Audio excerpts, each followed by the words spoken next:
মার পেট থেকে উলঙ্গ দেহ নিয়ে দুনিয়াতে এসেছিলাম, অনেক সম্পদ করেছিলাম, কিন্তু মরে যাব যখন আমার সমস্ত সম্পদগুলোকে সব আমার থেকে সিজ করে নিয়া শুধু কম দামি কাফনের কাপড়টা আমার গায়ে লাগায় দেবে, মাথায় বাঁধন পায়ে বাঁধন দিয়ে দেবে, সব টেনে হেঁচড়ে কবরের দিকে নিয়ে চলে যাবে। জানাজা শেষ হয়ে যাবে, মরা মুখটা খুলে দেবে, সবাই দেখবে এক নজর করে, চক্ষুটা লাল হয়ে যাবে, কবরে শোয়া দেবে, বাঁশ চাপা দেবে, মাটি চাপা দেবে, 24 ঘন্টা যাবে না মাথার চুলগুলো খসে খসে পড়বে। যে চুলের যত্ন নিয়েছি কত, এই শ্যাম্পু লাগবে না ওই শ্যাম্পু লাগবে, এই তেল হবে না ওই তেল দেব আমি, 24 ঘন্টার মধ্যে মাথার চুল খসে খসে পড়বে। 3 দিন যাবে না যত্ন করা এই চামড়াগুলো গলে গলে পোকার পেটের খাবার হয়ে যাবে। সেই পোকার নিয়ন্ত্রণ আমার দেহ চলে যাবে। মাত্র 7টা দিন পেটের ভিতরের নারী বুড়ির সব চোখ মুখ কান নাক দিয়ে বের হতে থাকবে, কিম্ভূত কিমাকার চেহারা হয়ে যাবে। মাত্র 3টা মাস পর কবর যদি খনন করা হয়, কয়েকটা হাড় ছাড়া আমার আর অস্তিত্ব নাই। অতএব দিন শেষে বন্ধু আমার কেবলমাত্র শুধুমাত্র কে? জোরে বলেন কে?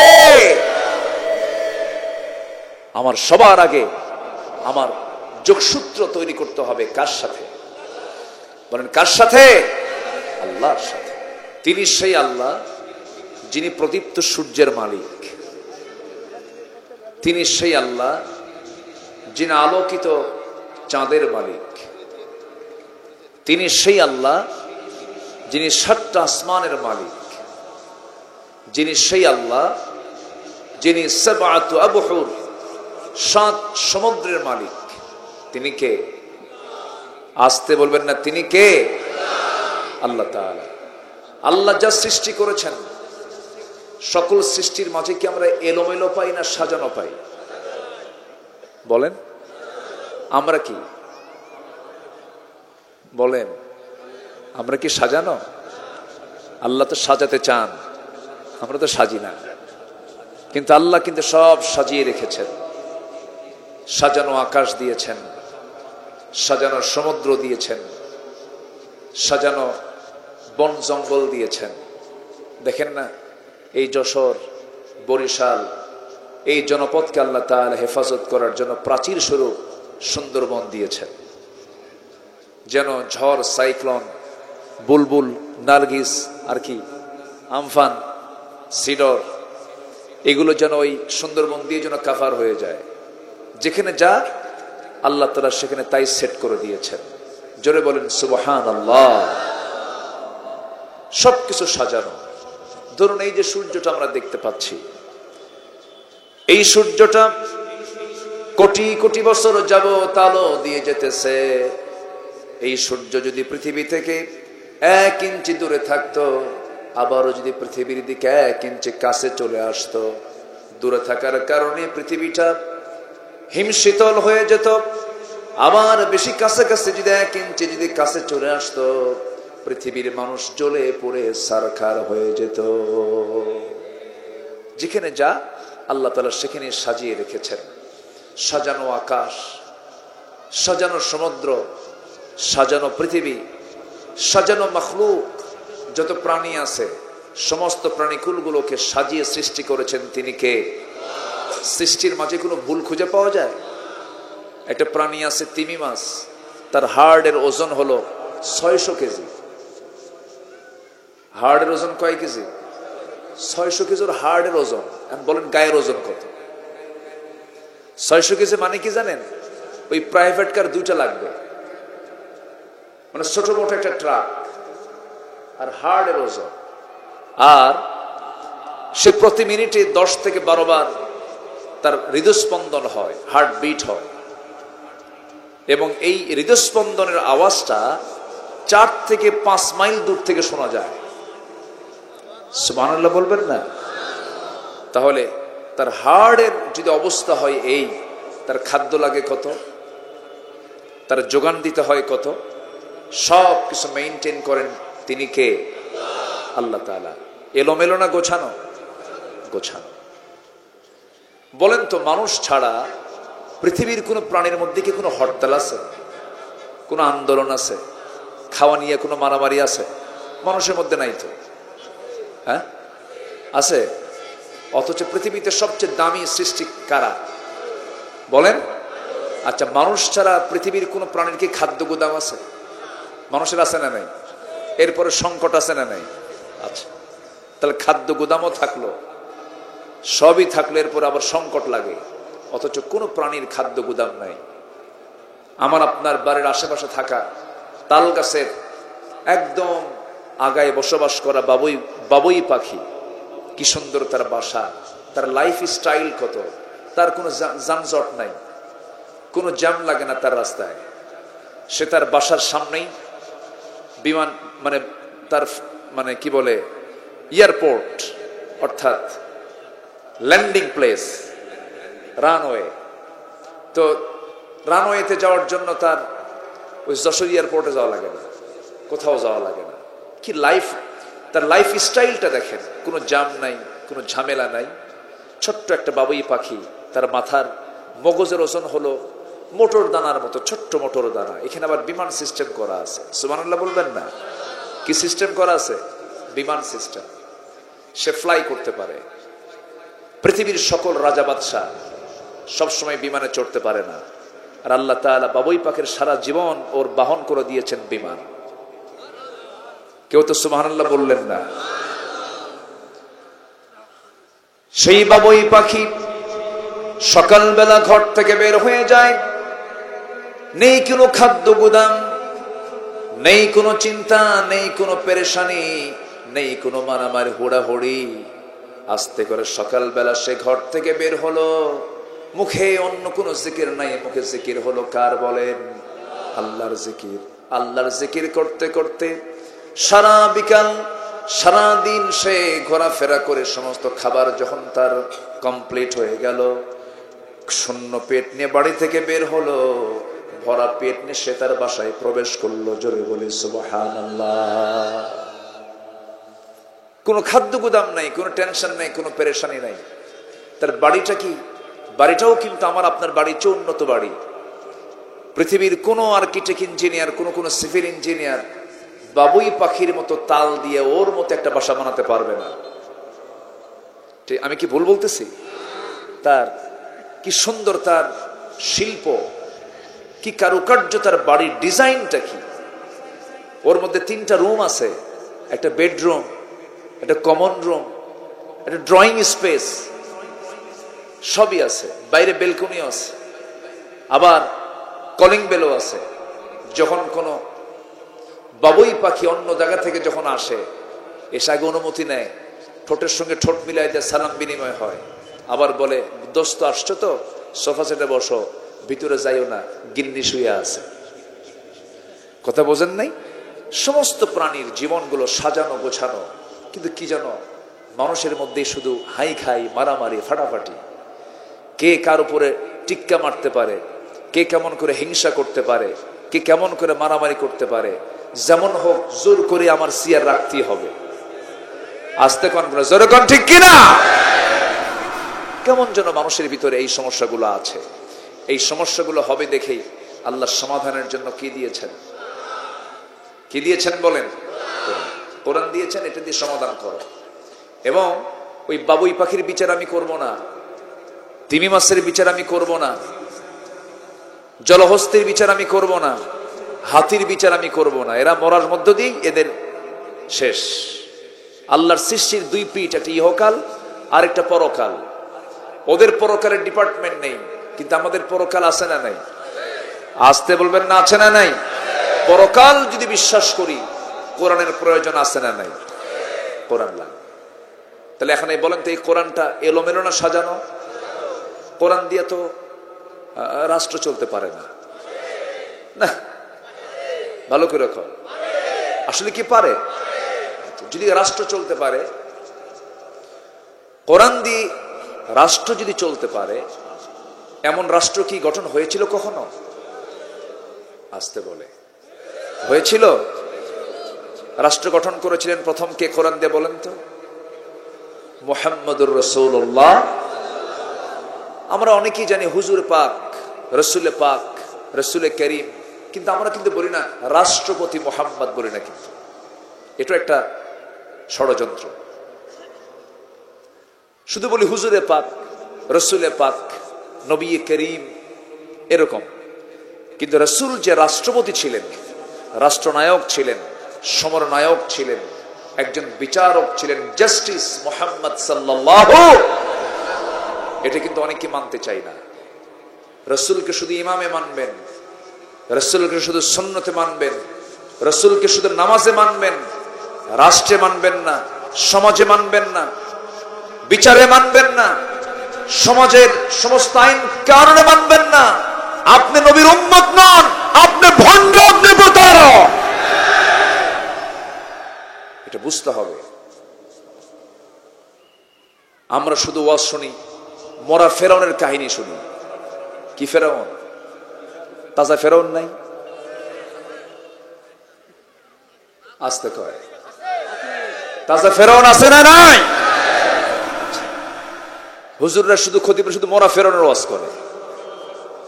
মরা ফেরাউন তো মরেই গেছে, তাজা ফেরাউন খুঁজে বের করতে হবে। মুসার দায়িত্ব, মুসার যারা উত্তরসূরি, ইব্রাহিমের যারা উত্তরসূরি, বিশ্বনবীর যারা উত্তরসূরি, তাদের দায়িত্ব হলো তাজা ফেরাউন খুঁজে বের করে তাদের বিরুদ্ধে প্রতিবাদ করা।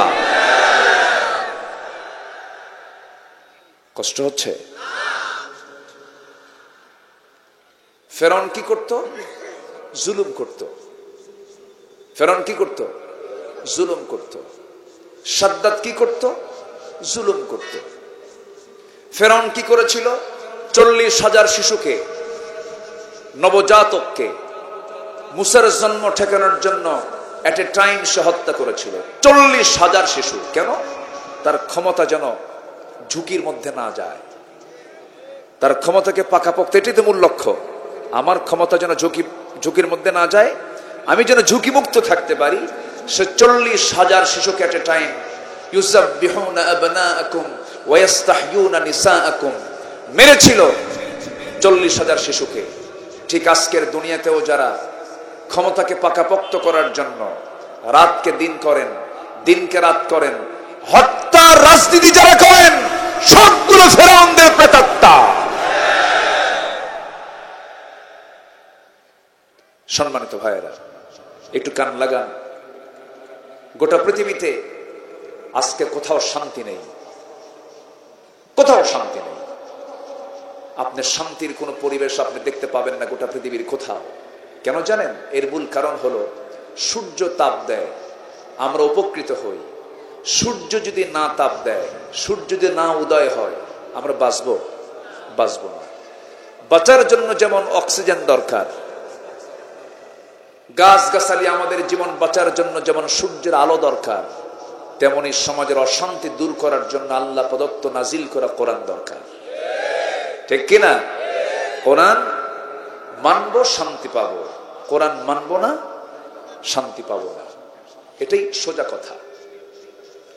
আল্লাহ বলছেন, বান্দা, আমি তোমাকে প্রকৃত মুমিন হিসেবে কবুল করব এবং তোমাকে সত্যবাদীর সার্টিফিকেট আমি তোমাকে দেব এবং আমি তোমাকে নিজ হাতে জান্নাত বুঝায় দেব। দুইটা কাজ করো। কয়টা কাজ? আমরা শিখে যাব না ইনশাআল্লাহ? দুইটা কাজ। কয়টা কাজ করো? দুইটা কাজ করো। আসেন আমরা মূল আলোচনার দিকে চলে যাচ্ছি আস্তে আস্তে। আমরা খুব কষ্টের মধ্যে আছি, পৃথিবীবাসী কেউ ভালো নাই। কেন জানেন? আমরা মুসলমান কবরে গেছি, আর ইসলাম বইয়ের মধ্যে। ইসলাম আছে কিসের মধ্যে? বইয়ের ভিতরে। আর মুসলমান গেছে কবরে। মুসলমান কোথায় গেছে? কবরে। কেউ কোনো কথা বলে না, চুপচাপ থাকে। সুদ চলছে, জেনা চলছে, মদের বোতল চলছে, জুয়ার কারবার চলছে, সব আমরা হর হামেশা দেখে যাচ্ছি। আমাদের কোনো প্রতিবাদ আছে? আসতে বলবেন প্রতিবাদ আছে? রসুলকে গালিগালাজ দেওয়া হয়, অথচ সাইয়্যিদানা ওমর ফারুকের সামনে এক মুনাফিক এসে বলে, ওমর, ভাবছিলাম রসুল মুসলমানের পক্ষে রায় দেবে, নবী তো ইহুদির পক্ষে রায় দিল, আমার বিরুদ্ধে রায় চলে গেল। আচ্ছা, বিচারকের দায়িত্ব কি ইহুদি আর মুসলমান দেখে না? বিচার দেখা, যেটা সঠিক সেটা তো দেখতে হবে। আইন সবার জন্য, সে মুসলিম হোক আর নন মুসলিম হোক। যখন নবীজি বিচার দিয়েছেন ইহুদির পক্ষে, মুনাফিক বলল, ওমর সানি বিচার করতে হবে। বিচার পছন্দ হয়নি। কেন? নবীজি ইহুদির পক্ষে রায় দিয়ে দিল। সাইয়েদনা ওমর ফারুক বললেন, ঠিক আছে, তুমি আমার কাছে বিচার চাইতে আসছো, হ্যাঁ ভালো কথা, একটু দেরি করো, ভিতর থেকে আসি। তরবারে নিলেন, বাইরে বের হলেন।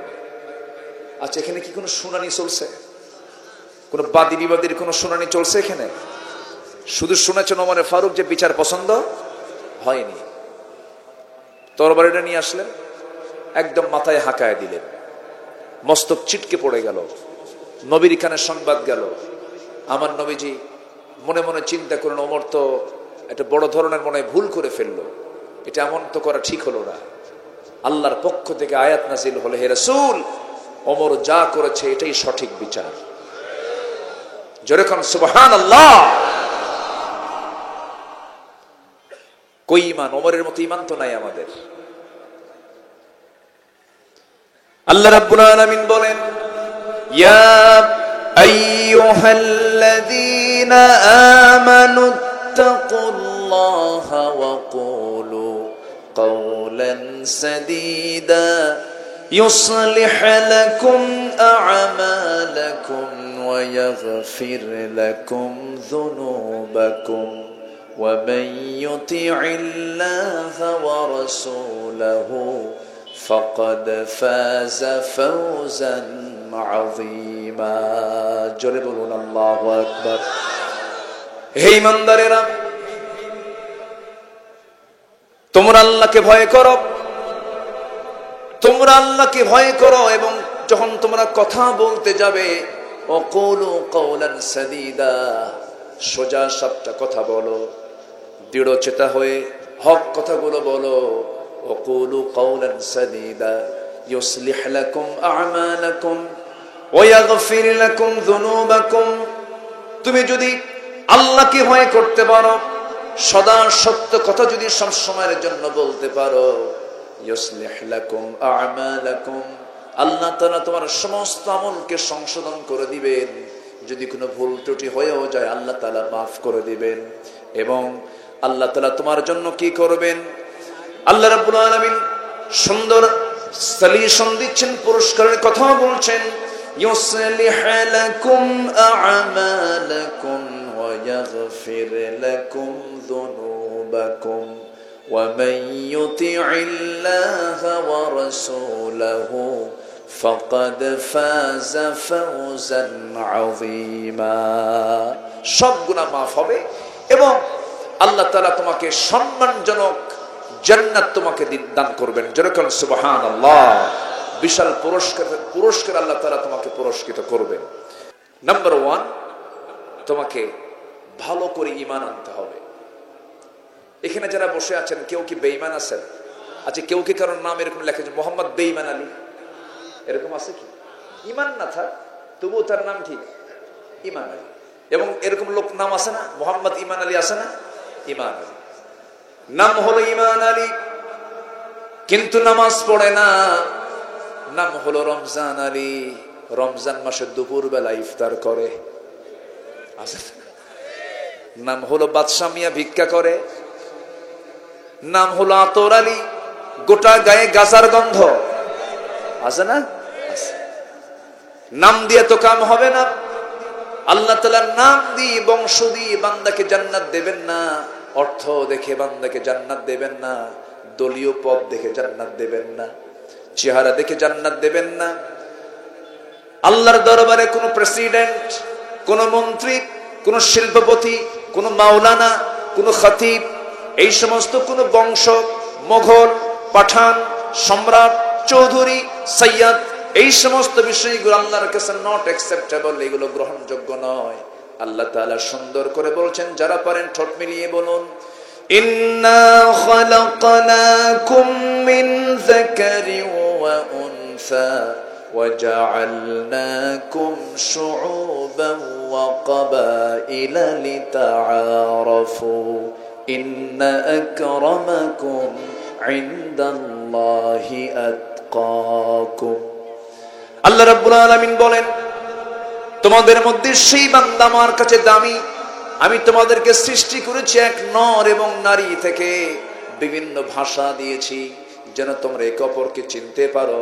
কুষ্টিয়ার মানুষ চূড়ামনকাঠি বাজারে আসলে মনে হবে এটা কোথা থেকে এসছে বলেন? কুষ্টিয়া থেকে আসছে। খুলনার মানুষ যশোর আসলেই বোঝা যাবে, তার ভাষা বলে দেবে সে খুলনা থেকে এসেছে। চিটাগাংয়ের মানুষ যখন যশোরে আসবে, তার একটা লাইন বক্তব্য শুনলেই বোঝা যাবে সে চিটাগাং থেকে আসছে। আল্লাহ তাআলা ভাষাকে পাসওয়ার্ড করে দিয়েছেন, আঞ্চলিকভাবে তাকে সিলগালা করে দিয়েছেন, সে ওই এলাকার হবে। আল্লাহ রাব্বুল আলামিন এই ভাষা দিলেন, বর্ণ দিলেন, চেহারাকেও আল্লাহ রাব্বুল আলামিন কিছু চেঞ্জ করে দিয়েছেন, ভাষা ভিত্তিক চেঞ্জ করেছেন, তারপর বর্ণ ভিত্তিক চেঞ্জ করে দিয়েছেন। কেন? লিতাআরাফু, যেন তোমরা একে অপরকে চিনতে পারো। তবে তোমাদের মধ্যে সেই বান্দা আল্লাহর কাছে সবচাইতে বেশি দামি, যে বান্দাটা নীরবে নিভৃতে প্রকাশ্যে গোপনে আল্লাহকে বেশি ভয় করে। যেরকম সুবহানাল্লাহ। দিন শেষে আমার বন্ধুকে আল্লাহ তাআলা, আল্লাহকেই তো ভয় করতে হবে। আল্লাহকে ভয় করা মানে আল্লাহকে মহব্বত করা। এই যে আমরা এখানে বসে আছি, এমপি মহোদয় বসে আছেন, চেয়ারম্যান মহোদয় বসে আছেন, গণ্যমান্য অনেক ব্যক্তি এখানে বসে আছেন, আপনারাও বসে আছেন। ধরুন এই জায়গায় আমি আব্দুল্লাহ আমিন, আমার মরণটা হয়ে গেল, এখন ধরেন মরে গেলাম, মৃত্যুতে আসতেই পারে। বহু মানুষকে দেখেছি কথা বলতে বলতে লাশ, হয়তো মরে গেলাম। বড় জোর আপনি এতগুলো মানুষ এখানে, আমার জন্য আপনি বড় জোর কি করতে পারবেন? হয়তো যশোর স্বাস্থ্য কমপ্লেক্স একটা ফোন দিবেন, ফোন দিয়ে একটা অ্যাম্বুলেন্সকে কল করবেন, অ্যাম্বুলেন্স চলে আসলো, বুঝায় দিয়ে শুধু বলবেন ড্রাইভার বাড়িতে পৌঁছায় দাও।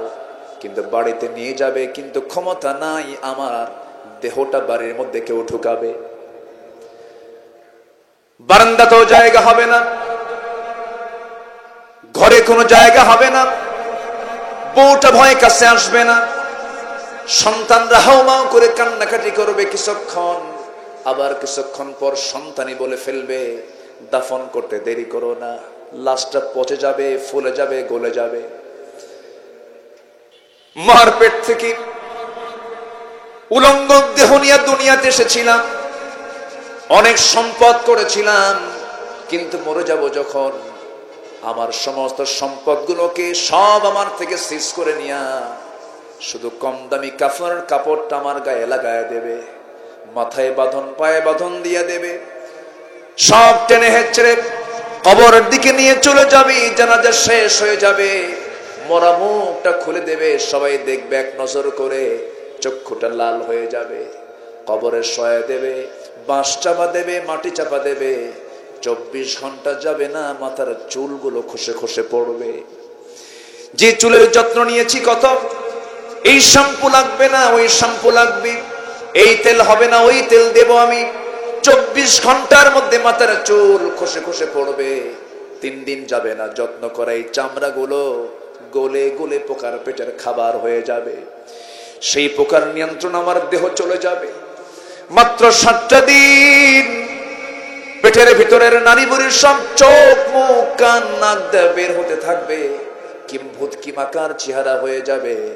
মাত্র 3টা মাস পর কবর যদি খনন করা হয়, কয়েকটা হাড় ছাড়া আমার আর অস্তিত্ব নাই। অতএব দিন শেষে বন্ধু আমার কেবলমাত্র শুধুমাত্র কে? জোরে বলেন কে? আমার সবার আগে আমার যোগসূত্র তৈরি করতে হবে কার সাথে? বলেন কার সাথে? আল্লাহর সাথে। আমরা একটা বিশেষ ব্যক্তির সঙ্গে সম্পর্ক গড়ার জন্য কত মেহনত করি, কিন্তু ওই লোকের চাইতে বড় বোকার কে আছে যে আল্লাহর সঙ্গে সম্পর্ক তৈরি করতে পারে না? আমরা যেখানে বসে আছি এটা হলো দুনিয়া, চূড়ামনকাঠি বাজার, যশোর জেলার এই জায়গায়, কিন্তু আমার আল্লাহ তাআলা আমার এত আপন। আল্লাহ বলছেন, বান্দারে আমি তোর খুবই আপন বান্দা, তুই আমাকে দূরে ভাববি না কখনো, আমি তোর খুব কাছে থেকে যাই। কিন্তু আমার আল্লাহ তাআলার নির্দিষ্ট একটা আসন আছে, সেটা হচ্ছে ওয়াসিআ কুরসিয়ুহুস সামাওয়াতি ওয়াল আরদ। আরশ আজিম, আরশ আজিম তো শুধু 1 মাইল 2 মাইল দূরে নয়, যেটা পৃথিবীর কোনো মানুষ কোনোদিন গণনাই করতে পারবে না, এত দূর আরশ আজিম।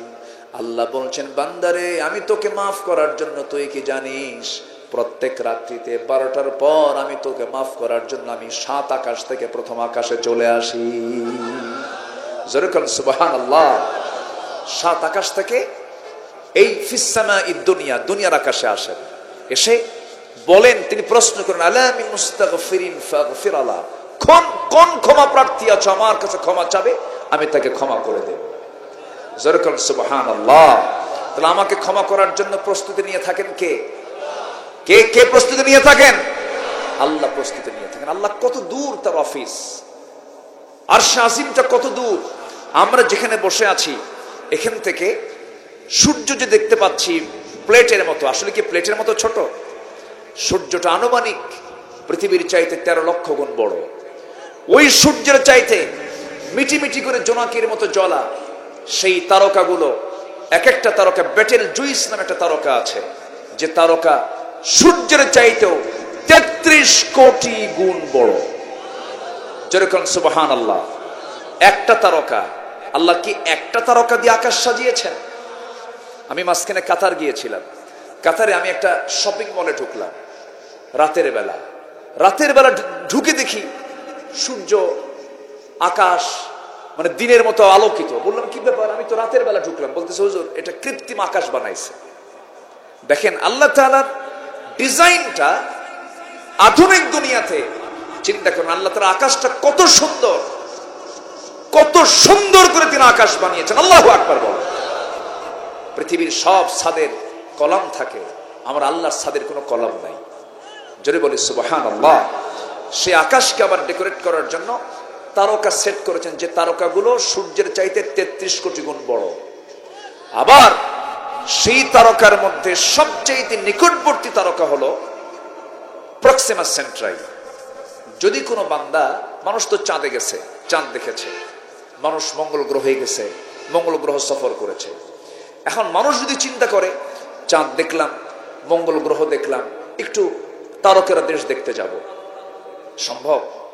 ধরেন যদি চেষ্টাও করে, পৃথিবীর যে উন্নত এখন লেটেস্ট নভোযান অ্যাপোলো 11, যার ঘন্টার গতি হলো 39,000 কিলোমিটার, ঘন্টার গতি কিন্তু 39,000 কিলোমিটার। এই বেগে যদি এই অ্যাপোলো 11-এ চড়ে যদি কোনো নভোচারী যদি রওনা দেয় যে আমি প্রক্সিমা সেন্ট্রাই নামক পৃথিবীর সবচেয়ে নিকটবর্তী সেই তারকার দেশ আমি দেখতে যাব, এইরকম করে যদি বের হয়ে যায়, ওই প্রক্সিমা সেন্ট্রাই নামক সবচেয়ে পৃথিবীর নিকটবর্তী তারকার দেশে যেতে তার সময় লেগে যাবে, ঘন্টার গতি হলো 39,000 কিলোমিটার বেগে যদি যেতে চায়, সময় লেগে যাবে 1,15,000 বছর মাত্র।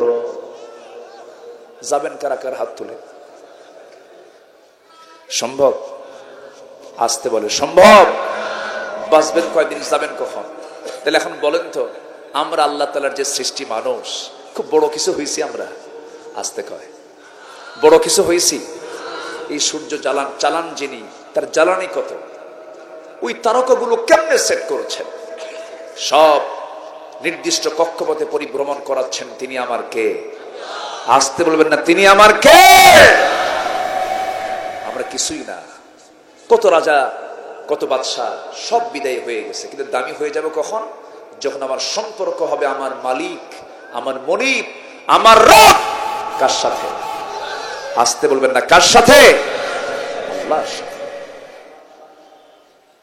ওই যে সিলেটের মাটিতে শুয়ে আছেন শাহজালাল ইয়ামিনী, উনি কিন্তু ছোটখাটো কোনো পরিবারের সন্তান ছিলেন না। ইতিহাস থেকে জানা যায় তিনি রাজ পরিবারের সন্তান ছিলেন। রাজত্ব ছেড়ে দিয়ে দিন কায়েমের জন্য সাগর নদী পাড়ি দিয়ে রাজা গৌর গোবিন্দকে পরাজিত করে গোটা সিলেট সহ বাংলার জনপদকে তিনি ইসলামের আলোতে আলোকিত করেছেন। যেরকম সুবহানাল্লাহ।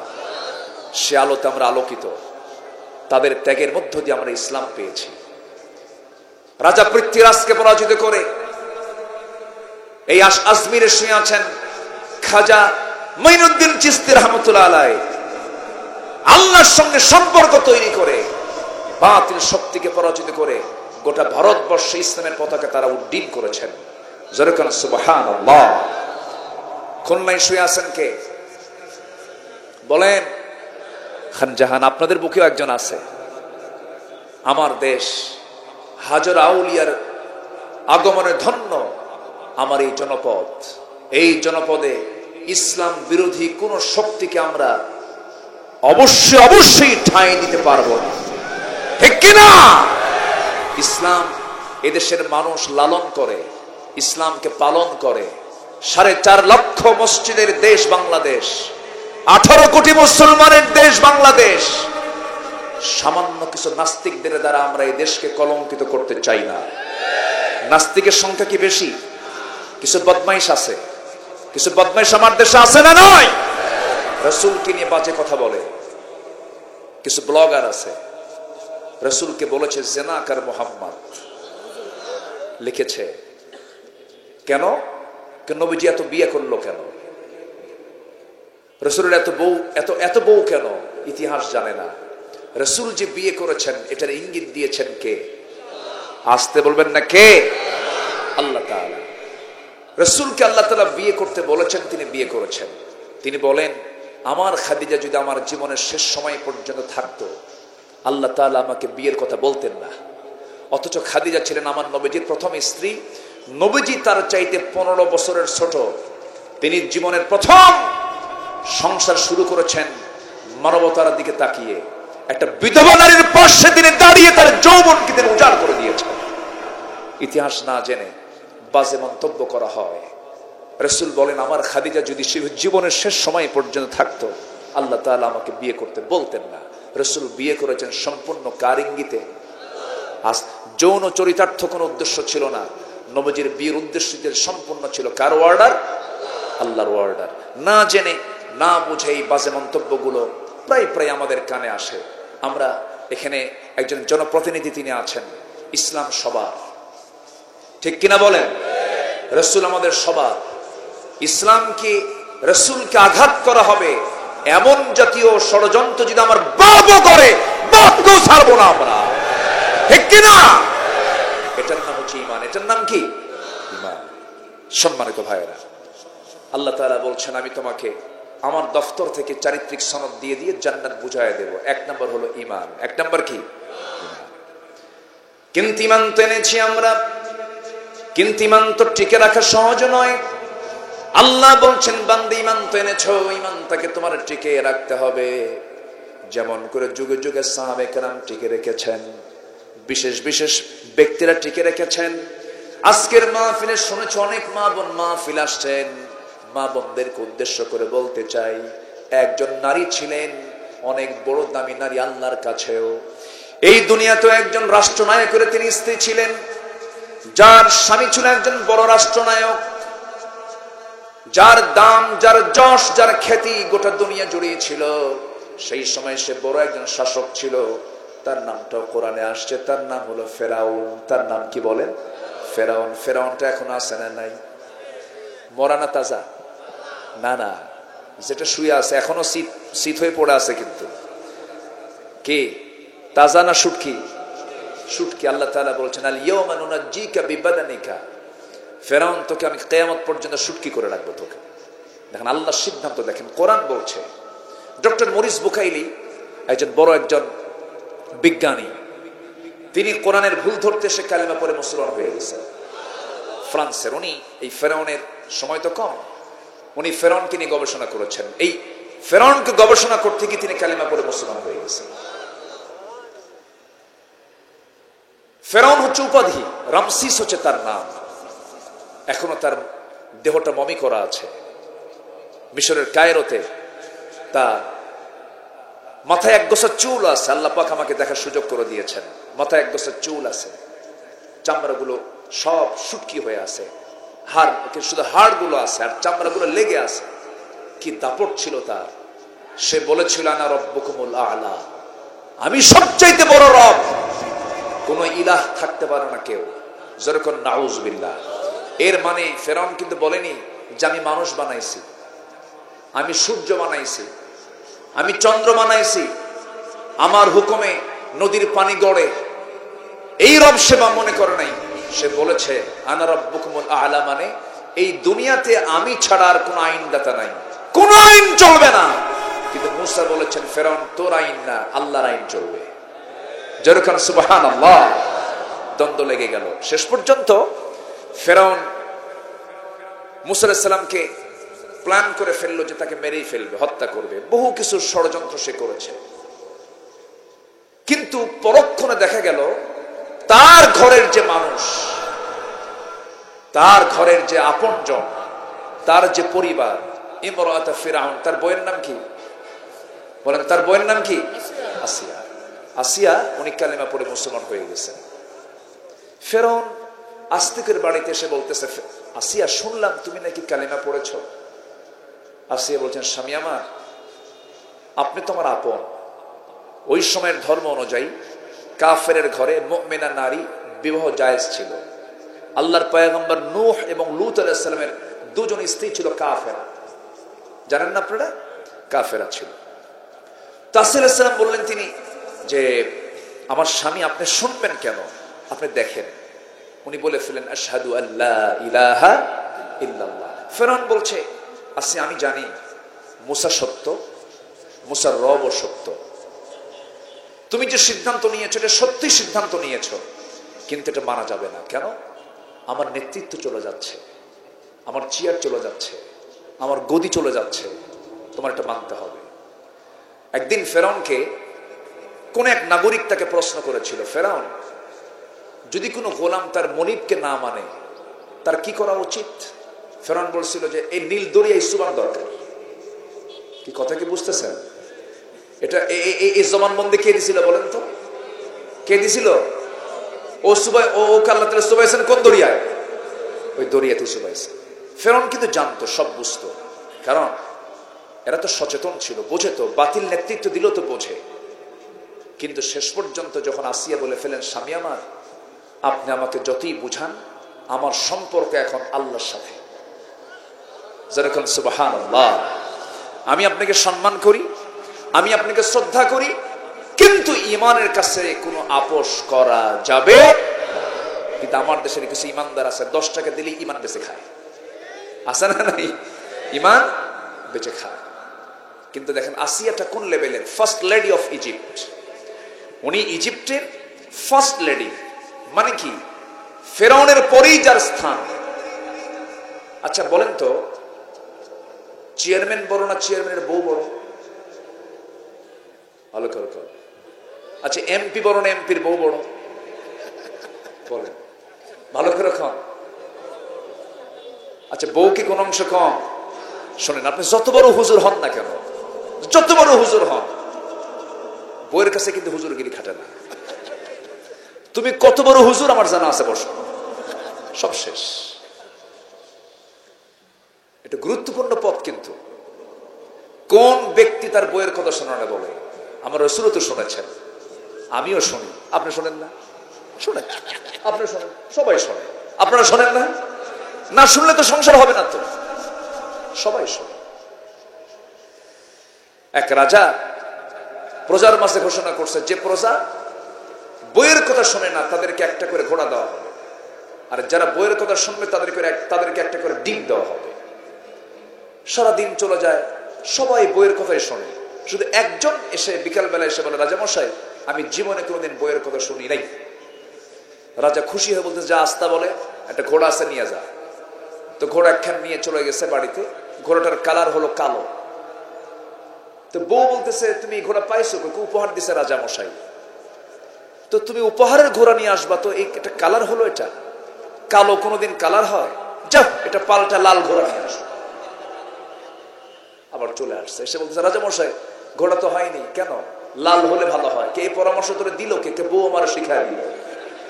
রাজা কয়, ঘোড়া থুইয়া ডিম নিয়ে যায়। সন্ধ্যার পর রাজা রানীর সামনে দাঁড়ানো। রানী বলছে, রাজা মশাই পাইছেন? পাইছেন? বইয়ের কথা শুনে এমন লোক পাইলেন? কে? পাইছিলাম একটা, তাও দেখে বইয়ের কথাই শুনে। এখন রানী বলছে, রাজামশাই, যারা বইয়ের কথা শুনে তাদেরকে ঠকানোর কি দরকার? মাত্র একটা করে ডিম দিবেন আর আরেকজনকে একটা করে ঘোড়া দিবেন, তা না করে অন্তত আপনি 5 কেজি করে চাল বরাদ্দ করেন যারা বইয়ের কথা শোনে। আচ্ছা ঠিক আছে। পরের দিন সকালবেলা উজির বৈঠকে, মন্ত্রী বৈঠকে বলতেছে, শোনো, যারা বইয়ের কথা শুনে তাদেরকে 5 কেজি করে চাল দেওয়া হোক, ডিম আর না দেওয়া হোক। খাদ্যমন্ত্রী দাঁড়ায় বলে, জাহাপনা রাজামশাই, আপনি এই পরামর্শ আপনাকে দিল কে? বউ আমার শিখায়। তাহলে এখন বলে, বউ কি ছোটখাটো কোনো পদ? আসিয়া হলেন ফেরাউনের বউ, কম বড় পদ না। ইমানকে রক্ষা করতে গিয়ে তিনি এই পদটাও ছেড়ে দিলেন।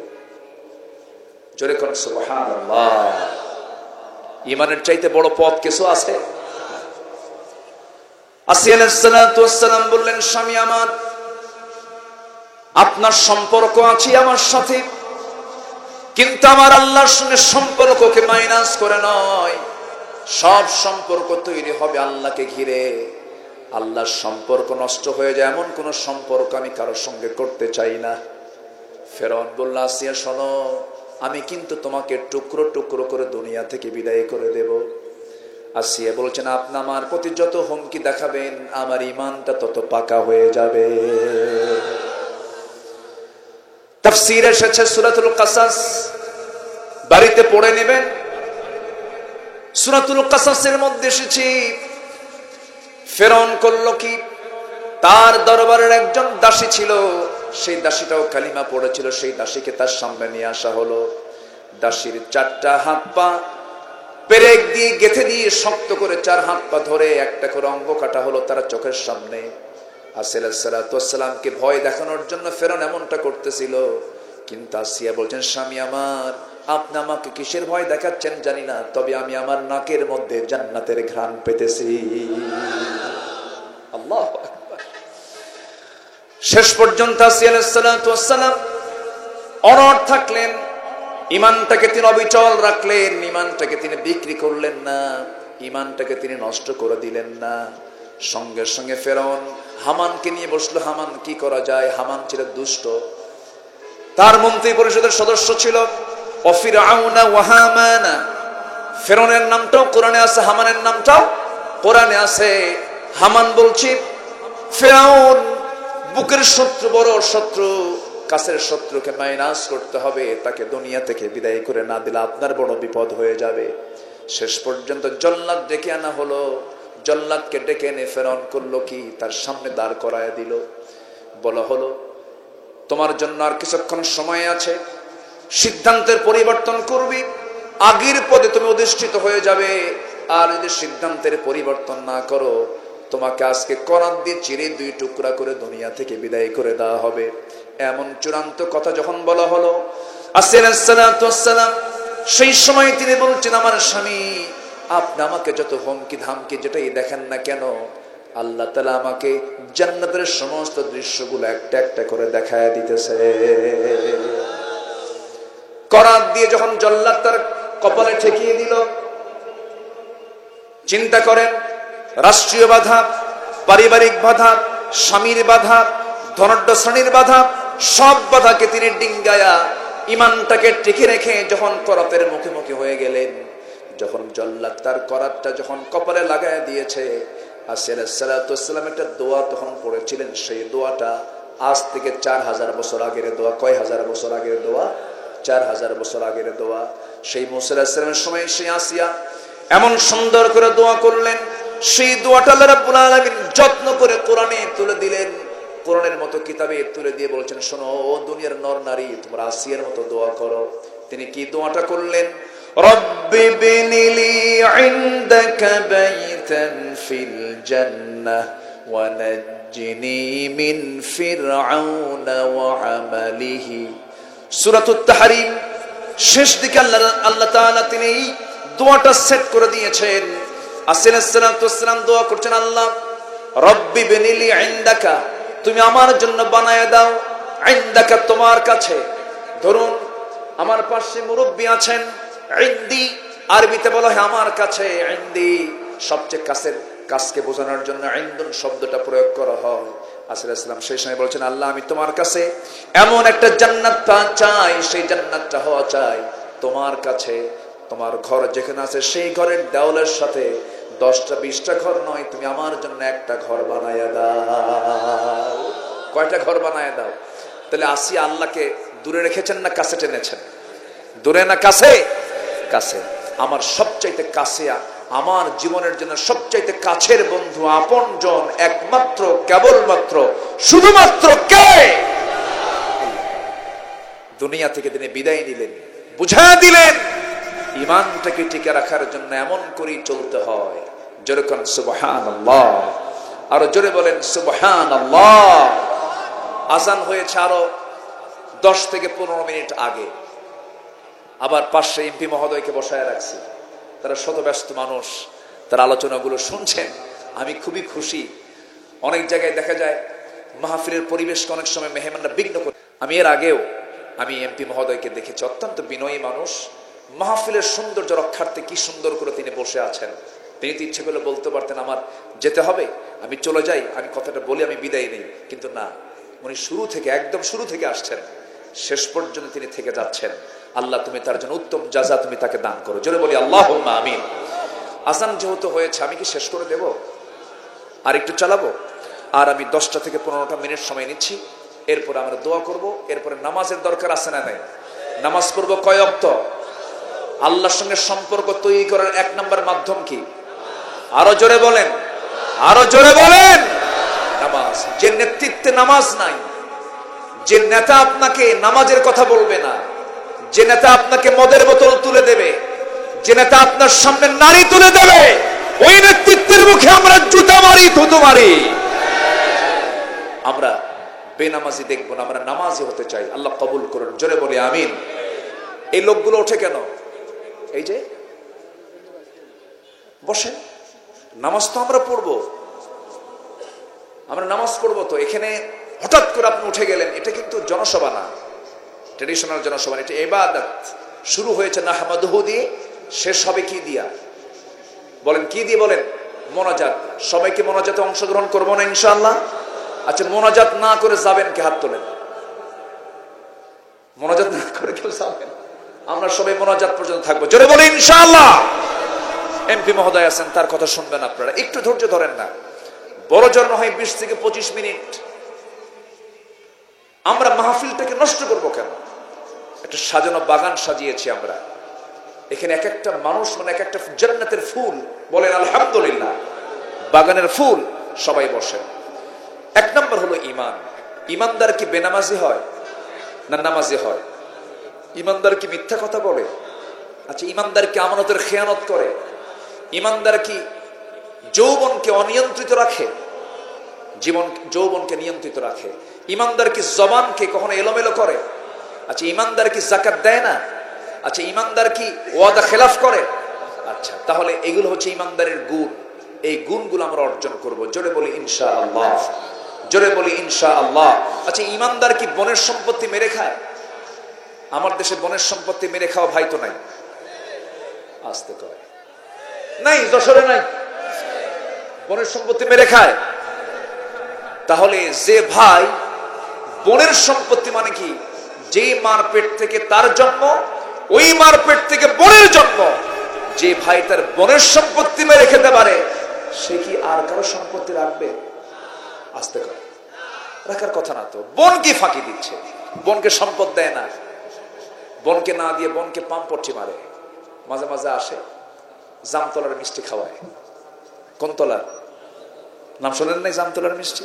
ওখান থেকে কষ্ট করে নিয়ে আসে, জামতলার মিষ্টি খাওয়ায়, বলে বোন রাগ করো না। একটা কথা বলি কি, তুমি অংশ পাবা, এটা ঠিক আছে, কিন্তু একটা কথা বলি, অংশ নিলে কিন্তু ধ্বংস হয়। দেখছেন কি ফতুয়া মানলো? দেখেন, অংশ নিলে নাকি ধ্বংস হয়। তাহলে এই যে আপনি বনের সম্পত্তি মেরে খেলেন, এটা কি ইমানদারের কাজ? না, এগুলো নষ্ট করা যাবে না।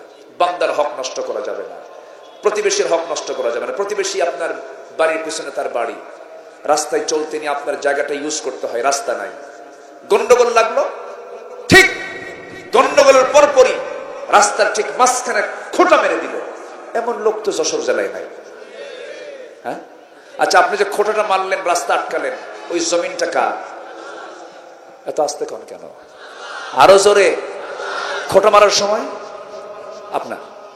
হ্যাঁ, সব সময়ের জন্য এই জমিনটা কার? আল্লাহ।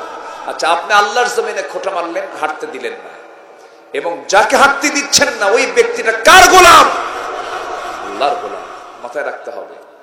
এই সমস্ত অপরাধগুলো, হক লঙ্ঘিত গুনাহগুলো আমরা করব না। জোরে বলি ইনশাআল্লাহ, আর জোরে বলি ইনশাআল্লাহ। হক লঙ্ঘিত গুনাহ আল্লাহ দরবারে মঞ্জুর হবে না। আল্লাহ তাআলা ইচ্ছা করলে তো কবরই বিচার করতে পারতেন। কবরই বিচার করতে পারতেন না? কবরই শেষ করতে পারতেন। কিন্তু বিচারের দিবস আছে না নাই? আলহামদুলিল্লাহি রাব্বিল আলামিন আর রহমানির রহিম, এরপরে কি? মালিকি ইয়াউমিদ্দিন। বিচার দিবসের মালিক তিনি কে? আল্লাহ তাআলা। তিনি বিচারবার ডাকবেন কেন? ওই দিবস কেন কায়েম করবেন? এর কারণ হলো নামাজ হচ্ছে আল্লাহর হক। আল্লাহ কবরই শেষ করতে পারতেন, কিন্তু আপনি যে বনের সম্পত্তি মেরে খাইছেন, আপনি যে বান্দার হক নষ্ট করেছেন, আপনি যে একটা মানুষকে খুন করেছেন, ওই বাদী এবং বিবাদী মুখোমুখি না করে কি বিচার হয়? বিচার হয়। আল্লাহ তাআলা সেদিন বিচার দিবস কায়েম করবেন এবং সেদিন হবে প্রকৃত বিচার। সেই মুখোমুখি আমরা সবার সামনে, আমাদের সামনে সেই বিচার দিবস আছে না নাই? আছে। আমরা প্রস্তুতি নেব সেই দিনের জন্য। নামাজ পড়বো 5 ওয়াক্ত। কারা কারা একটু হাত তুলে দেখান তো দেখি 5 ওয়াক্ত নামাজ। জোরে বলি ইয়া আল্লাহ, আর জোরে বলি ইয়া আল্লাহ। আমাদেরকে 5 ওয়াক্ত সালাত আদায় করার তৌফিক তুমি আল্লাহ দিয়া দাও। জোরে বলি আমিন, আরো জোরে আমিন, আরো জোরে আমিন।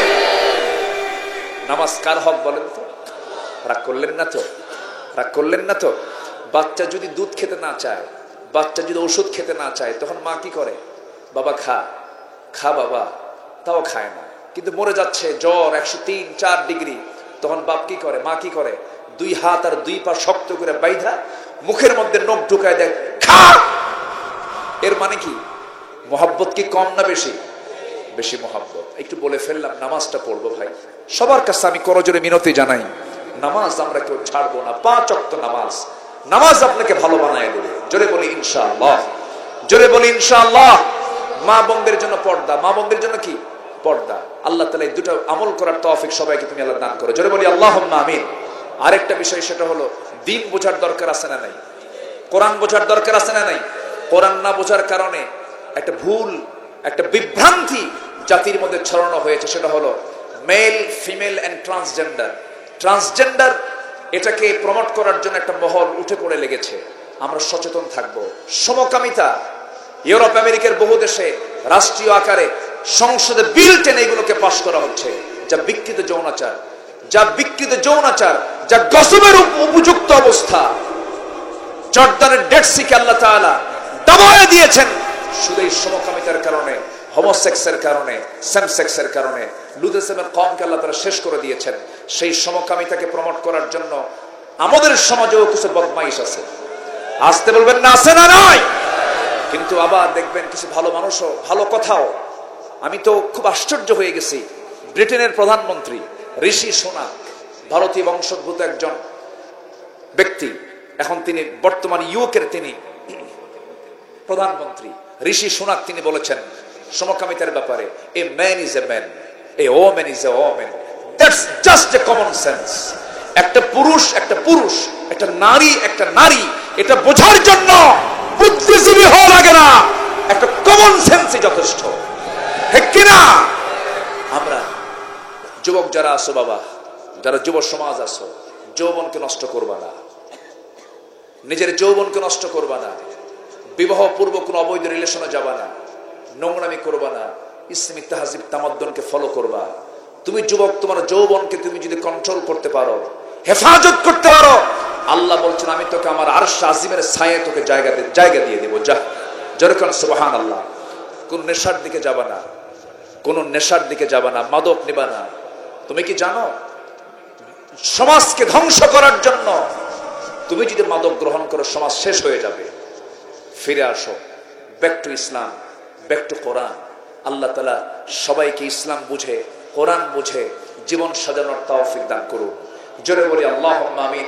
সময় খুবই অল্প, ঘড়ির কাঁটা বেজেই চলছে, এ তো থামবে না। আমরা দোয়া করব, দোয়ার আগ দিয়ে কেউ উঠবেন না। উঠবেন কেউ? এমপি সাহেব কথা বলবেন, এর পরেই আমরা ছোট্ট দোয়ার মধ্য দিয়ে মাহফিলের সমাপ্তি টানবো। জোরে বলি ইনশাআল্লাহ।